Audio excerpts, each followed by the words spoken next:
Bueno, seguimos con resonancia con la parte 2, que vamos a hablar algo de bioseguridad y tipos de equipos.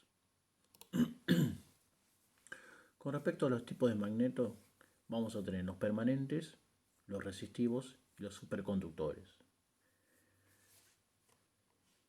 Cada uno van a tener características especiales.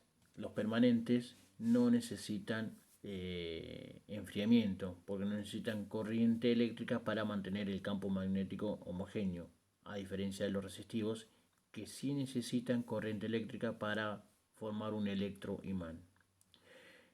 Al necesitar corriente eléctrica para tener un electroimán, sí o sí necesitamos tener la sala refrigerada. Después, los superconductores, con respecto a los permanentes y los resistivos, estamos hablando de resonadores abiertos. Con respecto a los superconductores, que serían los resonadores cerrados, si bien necesitan también corriente eléctrica, están refrigerados, además del aire acondicionado, por helio. Eso es lo que tiene de particular. Con respecto a los permanentes, son más económicos, ¿sí? Y no necesitan refrigeración. Son de baja intensidad, son de 0,5 para abajo. Significa que no vamos a tener tanta resolución de imagen. La imagen depende de también la intensidad del campo magnético. A mayor campo, mayor resolución de imagen. Con respecto a los resistivos, ahí sí necesitamos corriente eléctrica, ¿sí? Y necesita un equipo de enfriamiento. Son los abiertos, que son los de campo medio, de 0,5 para arriba, hasta 1. Y con respecto a los superconductores, que son los de alto campo, ¿sí? Necesitan estar refrigerados, en este caso por helio. Son equipos que tienen muy buena definición, ¿sí? A diferencia de los anteriores. El hecho de que sea un campo alto significa que implica mayor riesgo, significa tener en cuenta las normas de bioseguridad.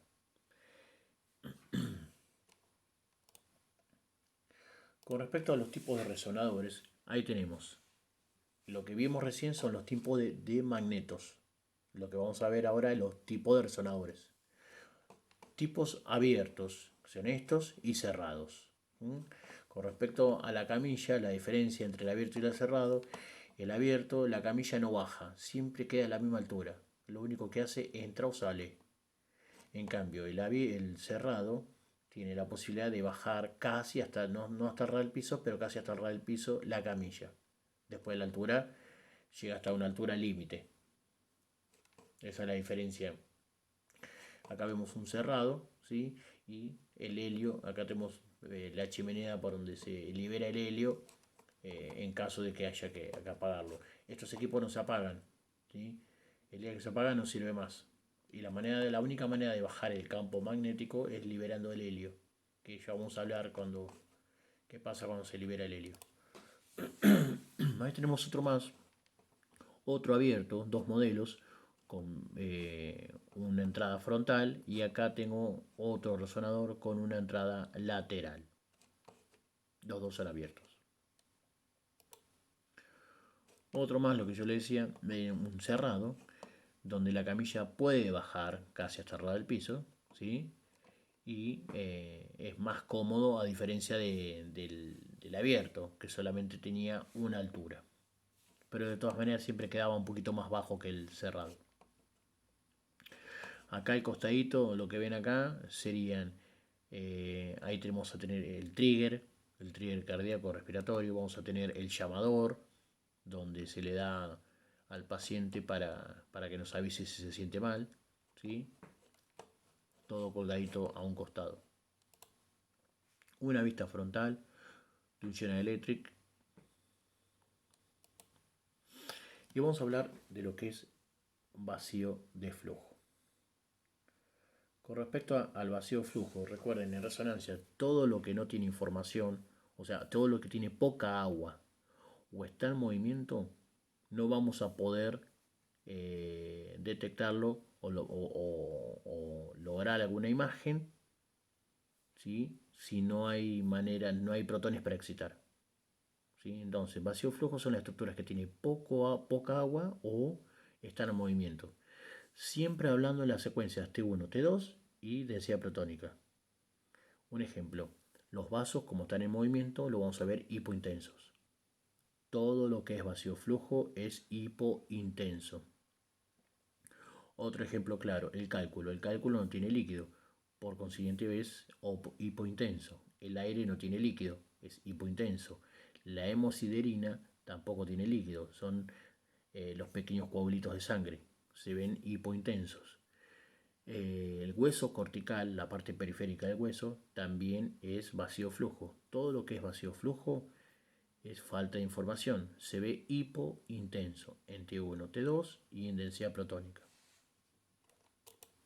Acá le dejo todas las estructuras. Y me había faltado que son los tendones y los ligamentos. Con respecto al gadolinium, creo que hemos hablado en la parte de contraste, cuáles son las indicaciones, ¿sí? Para tumores o procesos inflamatorios. Pero el gadolinium tiene algunas limitaciones, ¿sí?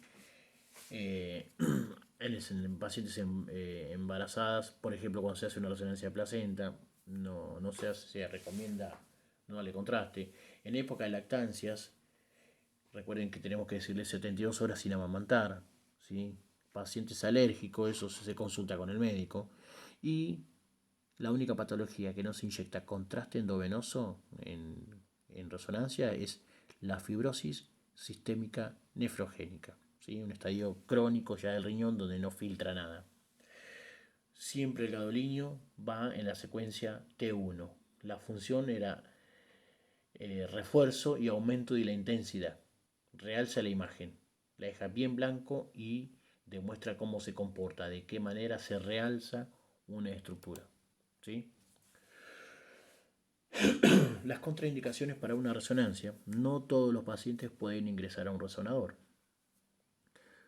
Los que tienen marcapasos, los vasculares ferromagnéticos y válvulas cardíacas ferromagnéticas, ¿sí? Esos son, o sea que están limitados algunos pacientes.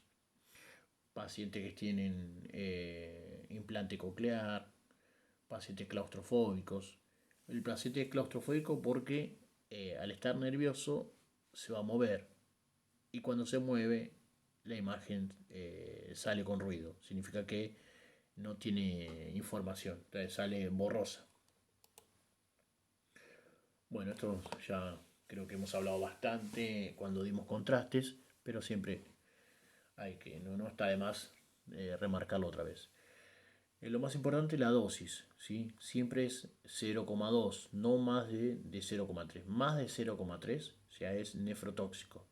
Recuerden que el gadolinium se deposita en el riñón, en los núcleos de la base y en el hígado.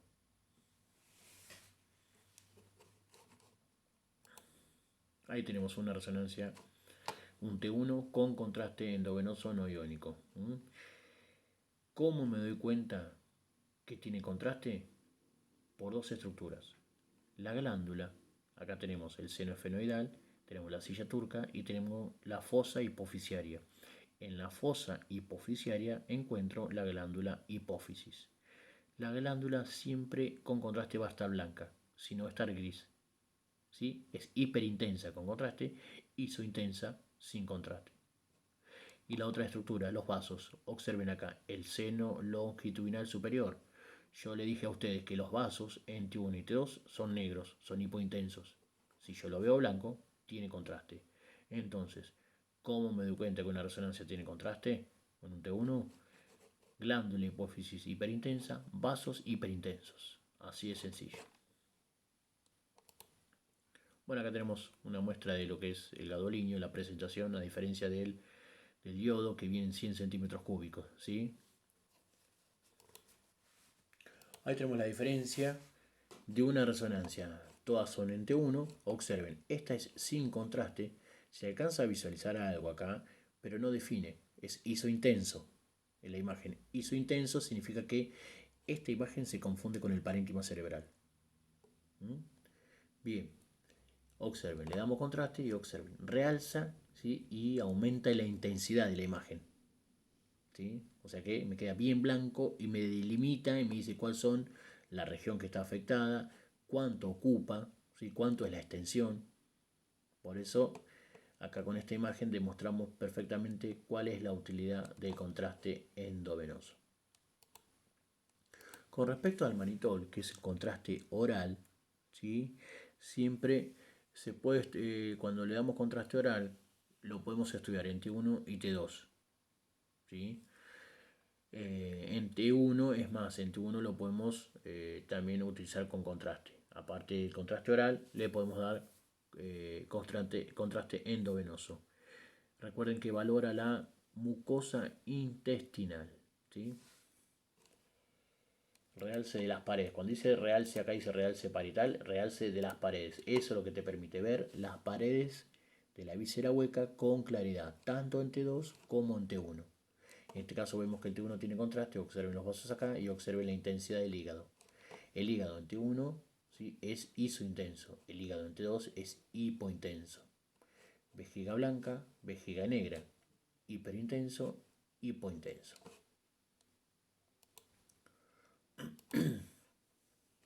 Acá tenemos la diferencia entre una tomografía y una resonancia. Más allá de que yo en la imagen pueda ver, más allá de que yo en la imagen pueda ver, a ver si, ahí está, más allá de que yo en la imagen pueda ver kilovoltaje miliamper, ¿sí? Pero yo me tengo que dar cuenta por anatomía, si es una resonancia o es una tomografía. Y digo, cortical blanca, grasa negra, tomografía. Cortical negra, perdón, vamos de nuevo. Cortical blanca, grasa negra, tomografía. Cortical negra, grasa blanca, resonancia. ¿Quedó claro? Repito. Cortical blanca, la estoy marcando acá. Grasa negra, tomografía. Cortical negra, la parte periférica de la calota. Cortical negra, ¿sí? Hipointensa y grasa hiperintensa es una resonancia. Y acá le dejo, ¿sí? Lo que yo le dije recién. Cortical blanca, grasa negra, tomografía. Cortical negra, grasa blanca, resonancia. Otra imagen más mostrando una resonancia en T2, ¿sí? El líquido blanco tengo en líquido cefalorraquídeo, en estómago, tengo el hígado negro, tengo aparte la vía biliar blanca, ¿sí? Entonces, yo digo grasa blanca, cortical negra, resonancia. Grasa negra, grasa mesentérica negra y la cortical del hueso blanca es una tomografía.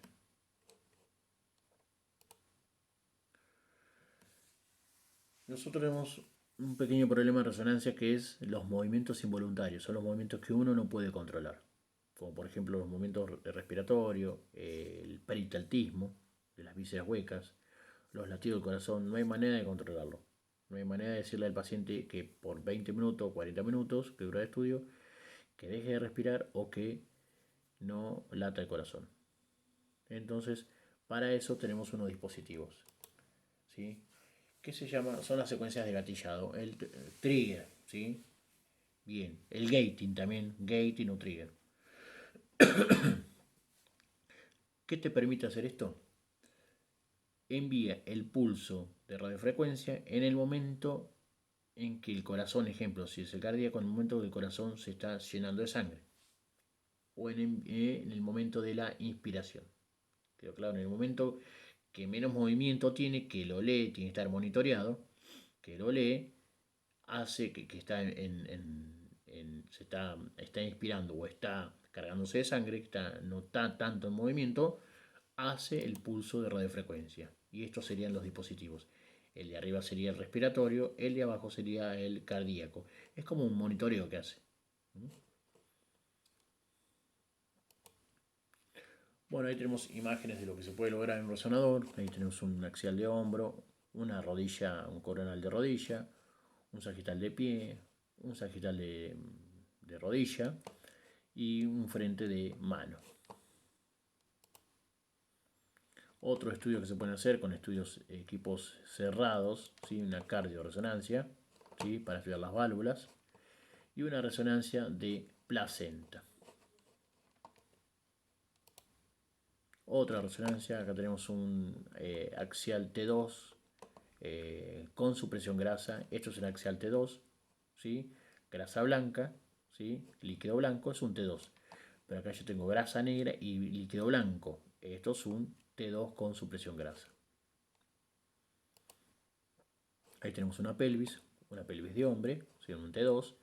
Esto es vejiga, esto es próstata y esto es recto. Y acá tenemos una pelvis de mujer, el útero, vejiga y pubis. Acá esto responde a una pregunta del trabajo práctico.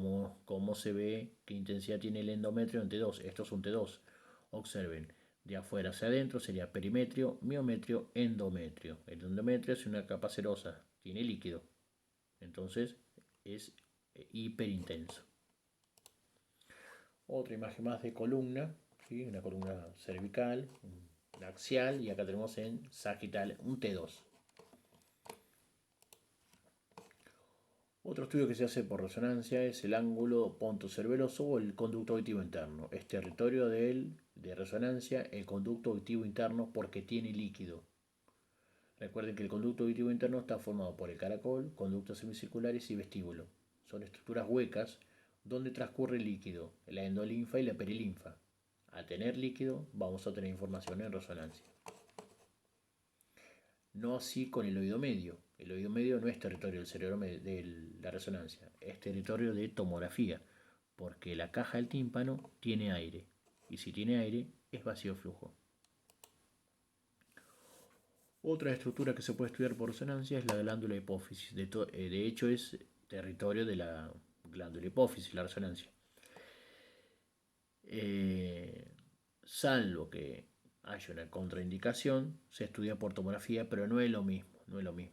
Yo en resonancia puedo tener capacidad tisular, puedo ver el lóbulo anterior y el lóbulo posterior, el adenohipófisis o la neurohipófisis, cosa que en tomografía no lo puedo ver. Observen acá, la glándula bien blanca tiene contraste endovenoso. Este es un plano sagital, este es un plano sagital y este es un plano coronal. Esta no tiene contraste. La glándula es isointensa, es gris.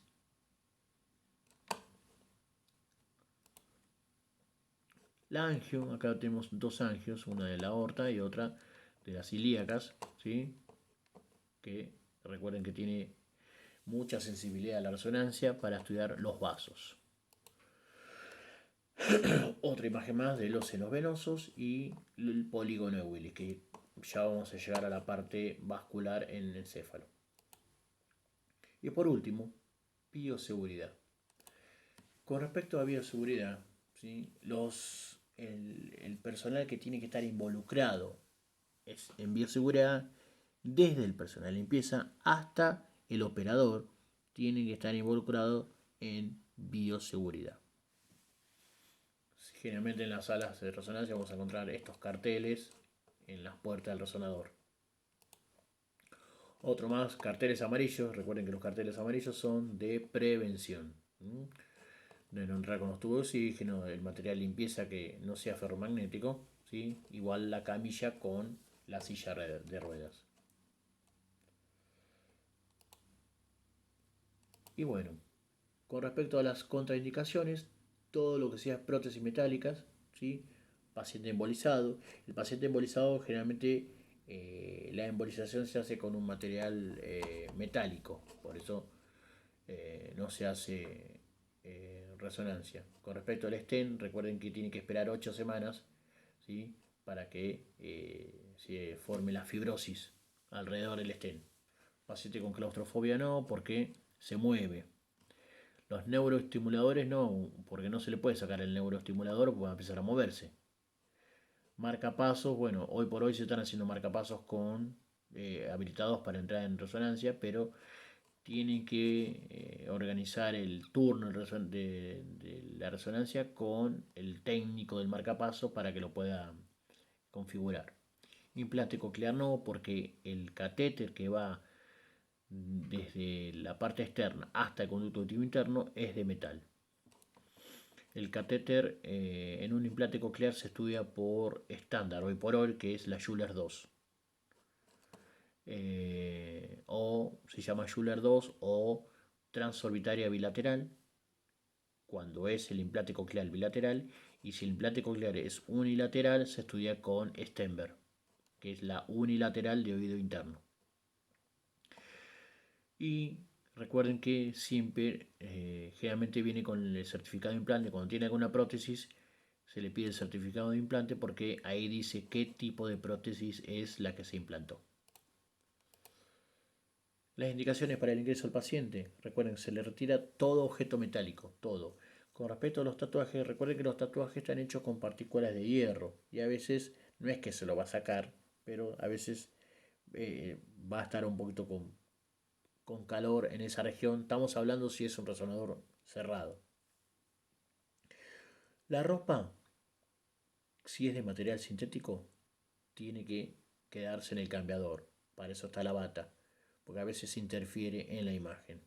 La billetera y el celular también queda todo en el cambiador y la silla rueda o la camilla tiene que estar habilitada para entrar al resonador, ¿sí? O de acero inoxidable o de aluminio.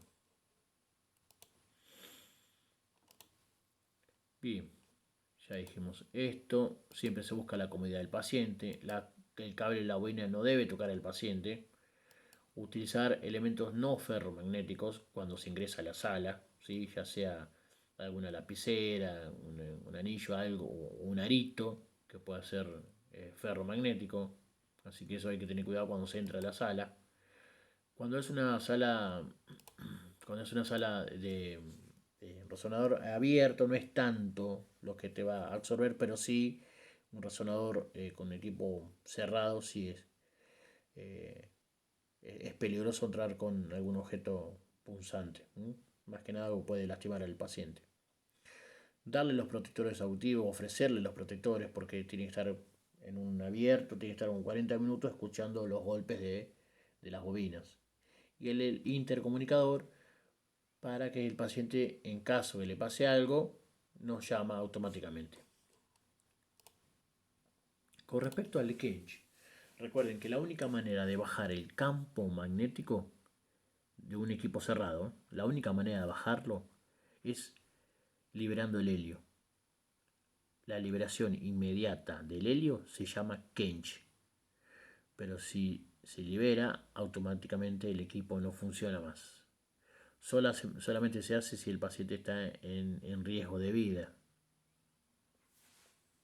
Así que hay que pensarlo dos veces antes de apretar ese botón. ¿Sí? Bueno, acá tenemos un llamador y el protector auditivo.